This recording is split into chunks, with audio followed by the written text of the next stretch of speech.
అరసవల్లి సూర్యనారాయణ స్వామి ఆలయం ఆంధ్రప్రదేశ్లో శ్రీకాకుళంలో ఉంది. ఈ ఆలయం ఆంధ్రప్రదేశ్లో శక్తివంతమైన సూర్య భగవానుడు ఆలయం. అరసవల్లి ఆలయం స్థల పురాణం గురించి ఇప్పుడు మనం తెలుసుకుందాం. ఒకసారి ప్రత్యేక పరిస్థితుల్లో ఇంద్రుడు ఒక చోట స్పృహ లేకుండా కింద పడిపోయారు. అప్పుడు ఇంద్రుడి కల్లోకి సూర్య భగవానుడు వచ్చి ఇలా చెప్తారు, పడిపోయిన చోటే భూమిని తవ్వు, నీకు ఒక సూర్యుడి మూర్తి లభిస్తుంది.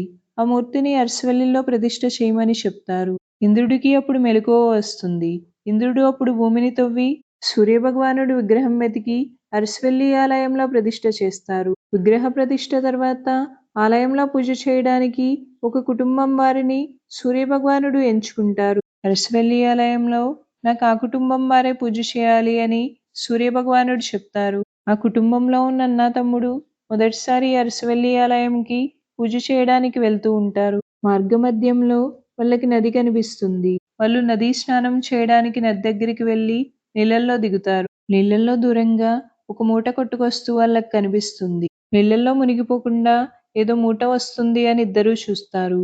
మూట వాళ్ళ దగ్గరికి వస్తుంది. మూట నీళ్ళల్లో నుండి బయటికి తీసి తెరిచి చూస్తారు. మూటలో తాళపత్రాలు తడవకుండా ఉంటాయి.